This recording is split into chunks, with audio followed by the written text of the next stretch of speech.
Hey guys, I'm Geek. In this video, I wanted to share with you the settings that I always change right away when I get my Z Fold devices. Consider this a tip video as well if you never knew any of these things. But yeah, in this video, I'm going to show you guys a couple things that I change right away when I get a Z Fold device. So the first thing that I want to share is one thing that I find annoying for me. I find annoying that on one side when you swipe down you get notification, right? But then on the other side you get your notifications, right? And I don't know, for me that confuses me, especially when you are like inside of an app.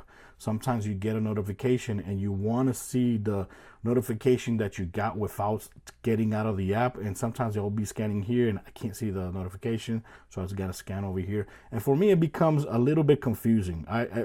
It's a thing of muscle memory. For me it's a muscle memory thing. So for me, I always change that. I go ahead here, swipe down, click right here in panel settings, and right here you have the option to separate, which is the default way that it is right now, and together. When you swipe down you get everything. You get the panel, the toggles, and the notifications. That I leave it like that. I change it right away, and now when I scan that, swipe down, it doesn't matter where I scan from, I get the toggles and I get my notifications. That's how I prefer it to use. So it doesn't matter where I swipe down, I'm always going to get the same thing. Another thing that I don't like is that recently they've been leaving these buttons physically here, and I don't like them. These are the gesture buttons that you have for navigation. This is the back, this is the home, this is the, all the app navigation app. And I always like to change that because I rather use gestures instead of those physical buttons there. Plus, it occupies this little space here in the bottom. So when you turn that off, let's go and show you guys. Let's go to settings. Let's go over here to display. And here in display, you swipe down, you got navigation bar. Tap right there. And over here you have buttons, which is that, and gesture. When you click on gestures, it automatically, see there, it disappears. There, disappears. There, disappears. So I rather use it like that, because if I want to go back to home, I just swipe up. If I'm in a app and I want to get out of the app, I just swipe to the side and that's it. If I want to see all the applications, I just swipe up a little bit and everything is right there. For me, I find that a lot more better. And I can see here the apps automatically occupies the whole screen. It goes more down because it has no physical buttons there. So that's something that I change right away. The other setting that I changed right away, and a lot of people don't know that because I have friends that have the same phone that I have, and they never have this enabled, and then sometimes they complain that the speakers are not that good. One thing that I activate right away is Atmos, Dolby Atmos. So Dolby Atmos is not enabled by default. I thought it was, but it's not enabled by default. So you got to slide down, swipe down again, and then you got the toggles right here. Right now it looks a little bit different because you could tap right here and edit these toggles. So right now Dolby Atmos is, I believe, is actually going to be here in the bottom. If you don't see it up here, it's going to be over here in the bottom, right? And if you want to put it back over there so you can have access to it, all you got to do right now is over there. Like, see that there, my Dolby Atmos is over there. But let's say it's not there, right? Let's take this out, right? Let's say Dolby Atmos is over here in the bottom and you want to put it up there. Just go and tap on it and just drag it over here, and that's it, right? So when you click done, done again, and then you're gonna see it right here. Look at that, Dolby Atmos. So make sure you actually turn that on, because the audio of on the speakers is going to improve immensely. It's going to be way more better than not having it on. So yeah, that's something that I always leave it on, and for me it improves the speakers a lot. The other settings that I actually changed this time around, normally when I go to do multitasking, when I want to start multitasking, I open an application and then I go ahead and swipe over here in the sidebar and use navigations like this, right? This is how I start multitasking. But there's actually another way to actually do it, and that's how I've been doing recently, by going to settings, going over here to advanced features, and go multi-window. We tap right there, multi-window, and it says swipe full for full split screen. When you see that, you can actually see a preview on how it actually works. So just go ahead and turn it on. Another feature that's convenient here as well, since we do a lot of multitasking like I do, is full screen in split screen mode. Right there. And what it does, it extends the application so it can full more the screen a little bit more with the application. So make sure you turn that on. So yeah, just make sure you turn split screen, swipe to split, and full screen split. Turn those two on, and this is how it works. So now if I'm on YouTube and I want to start multitasking, I just swipe like this to the side, and look at that. Now I have this feature over here, which is the same thing that you get over here, but it looks like this. And I could go ahead and choose an application. I can just swipe like that, just like that, and that's it. I want to close it, go like that, and it actually fills the full screen as well. So even if it works also, even if you're like this, right? If you're like this, you open an application. I don't know if the swipe feature works. I don't know if that works, but when you have two applications, right? You have two applications, it actually occupies the whole screen as well, all the way to the top and bottom. So yeah, that's a feature that I totally recommend to everybody actually change if you're like me that use a lot of multitasking feature. The other feature is a maintenance feature that I really recommend everybody to actually do, and it's called auto-automize. So you click right there in settings, go over here to, it says device care. Where is it? Right there, device care. Then go over here in the bottom, it says automation. And what it does, it actually restarts your cell phone a couple times, you know, a week or one time a week. That way your phone is always fresh, because sometimes application will install and you're doing so many multitasking during the week and you have so many applications open during the week that sometimes you don't realize that your phone might be going slow because you need to restart your phone. So one thing to actually do that is you have here auto start when needed. So you got restart when needed. Your phone will restart automatically when performance issues are detected. That's okay, but I don't want the phone to restart at the moment most, you know, that I don't want to. So instead of doing that, I recommend to do restart on schedule. So you click right there, and the way that I choose it is I choose 1 day a week. For example, I choose Sunday, and you actually can choose what time you want it to restart. So Sunday at 3 in the morning, obviously I'm going to be sleeping and the phone is going to be charging. So that's when I recommend to actually do it.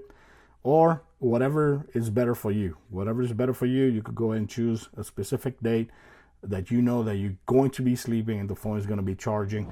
I totally recommend to do that, okay? That way your phone every week, it, you know, has a fresh restart. So that's a feature that I recommend to change.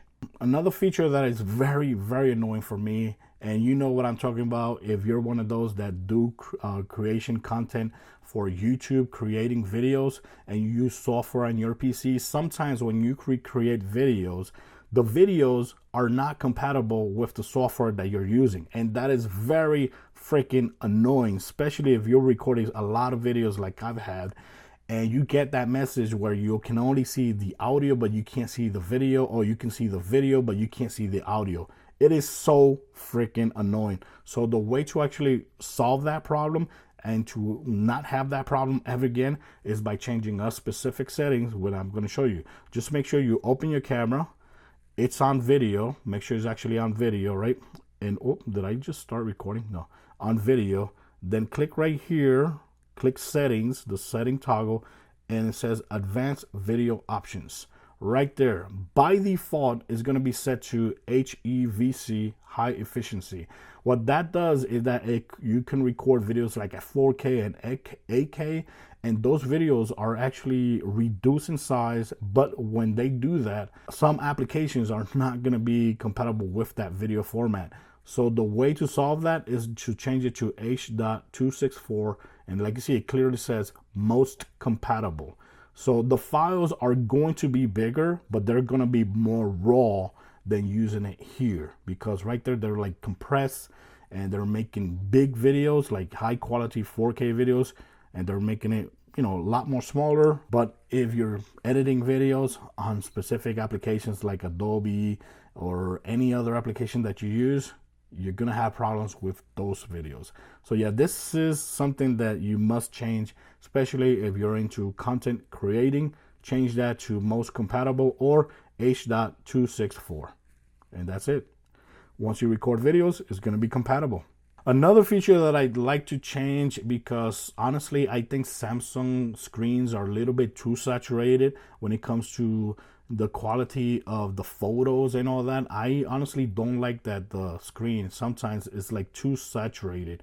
And one thing that I like to do is I like to change the screen so it could look more natural, so the colors can actually look more natural. And the way that I do that is by going into settings, go to display, go over here, it says screen mode. Right now, like you see, by default is going to be in vivid mode, and over here you can see a little example on how it actually looks. And normally Samsung phones are very saturated, so I like to put it on natural. Now the colors will look a lot more natural. So that's, for me, is a thing that I like to do. Some people, I believe, they do like the saturated look, but if you're like me that don't like the saturated look, for me, sometimes you take videos and pictures and it looks amazing, very nice saturated here on the screen, but then when you put it on your computer or you share somewhere else, they don't look just the same way that you see them here on your screen. So yeah, make sure you just put it in natural, and for me, that's going to be make the photos and everything, the screen, look more natural. The other feature that I like to change right away is the keyboard. I don't like that the keyboard is like this, split. I know that a lot of people like it because, you know, it makes it easier when you're typing on big screens, but I just don't like the gap in the middle, and it confuses me a lot. So I always end up changing it. So the way to change the split keyboard back to a normal keyboard is very easy. Right here, if you don't see the settings button, sometimes you'll see like a settings button right there. If you don't see it, just tap and hold that button right here, the coma button. Then you can see settings right there, right? It takes you to Samsung keyboard settings. You go over here, it says mode. Like you see, it says split keyboard. Just change to standard keyboard. You can also change to floating keyboard, but the one you want to change, or the one that I changed to, is the standard keyboard. And that's it. And when you go back to the keyboard, go back, right? Tap right there, and now you actually have a normal size keyboard. For me, that's how I prefer to use my keyboard, but I do understand if you do prefer the splits keyboard. I do understand it because yeah, the screen is bigger, so some people might be liking the split keyboard more. I don't. I rather have it like that. And it's like, see there, just go ahead to the settings and change it to standard. That's how I do it. Well, the last tip that I want to share you guys is a very simple one. Is when it comes to the wallpaper, it's very simple. When you tap and hold, you click here, wallpaper, of course, change wallpaper. And of course, now they have the feature for generating AI wallpaper. I don't like to use it. I don't know. I never get something really good that I like.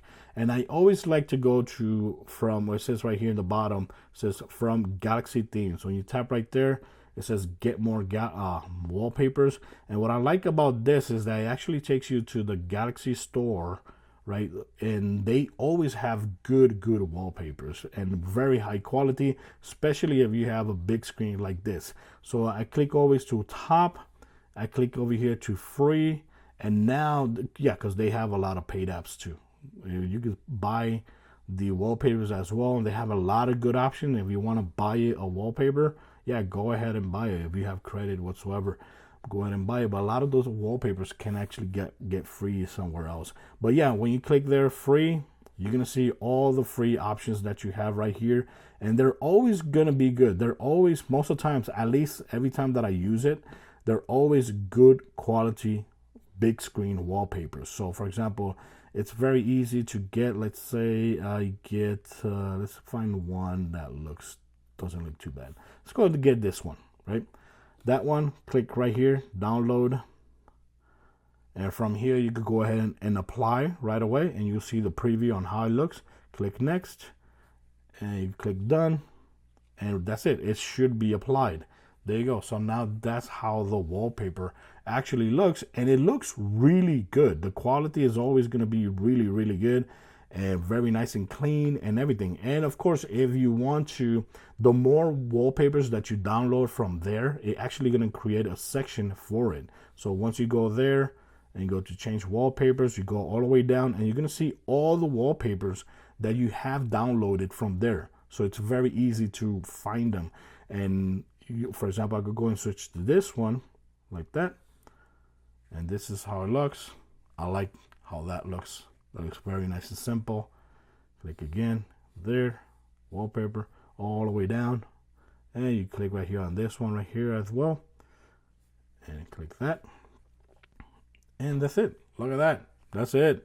So yeah, that's how I get my wallpapers mostly. Yes, I have other applications like Zedge app or the Panels app, but from here I always find good looking wallpapers, and they're always going to be high quality, especially if you're searching on a big phone like this with a big screen. So yeah guys, that's it for this video. I just want to share with you the settings that I normally change day one as soon as I get my Z Fold devices, and hopefully these are actually work as good tips for you guys. Thanks for watching. Till next time, if you have any other tips that I didn't show here or they think I don't know, just let me know in the comments. Thanks for watching. Till next time, bye bye.